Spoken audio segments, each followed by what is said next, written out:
كلهم محتفلين براس العام وشارين الحلوى، وانا بابا هذوم باغيش كاع يشري لنا شي حلوى. بابا والجيران كلهم شارين الحلوى راس العام الا حنا. كيفاش ولدي؟ الناس كامله شارين الحلوى، انا نخلي ولدي بلاش، واليوم نشري ولدي احسن حلوى نجيبها له. شكرا بابا، حتى حنا اليوم نحتفلوا بحال الناس، سير انا كنتسناك هنا. صافي وليدي غير سير، انا غنجيب لك الحلوى. والله الا زوينه الناس كلها محتفلين وخلينا ولادي بلا حلوى. السلام عليكم اخويا، عندك حلوى ديال راس العام؟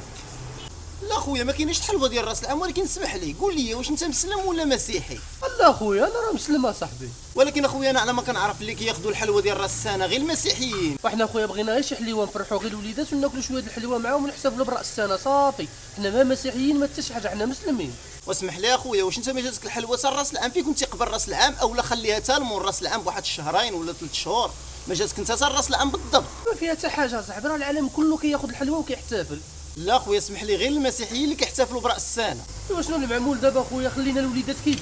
الوليدات اخويا راه خصك تعلمهم من دابا الدين ديالهم والقيم ديالهم والمبادئ ديالهم. وهي من واحد الناحيه عندك الصح اخويا، ولكن دابا حرت ما عرفت ما ندير. وعرفتي ما دير، وسير عند وليداتك وفهمهم بلي حنا المسلمين عندنا جوج اعياد اللي هما عيد الاضحى وعيد الفطر، هما اللي كنحتفلوا بهم. وعندك الصح يا خويا، وما عمرنا شفت انا شي مسيحي كيحتفل معنا بعيد الاضحى ولا بعيد الفطر. فنمشي نفهم وليداتي ونقول لهم شنو كاين، ها اللي علينا وها اللي ما علينا. الله يرحم لك الوالدين اخويا. لا حول ولا قوه الا بالله. وبزاف ديال المسلمين بحال هذا السيد هذا ما عارفينش حتى شنو كتعني راس السنه وكيحتفلوا غير تابعين.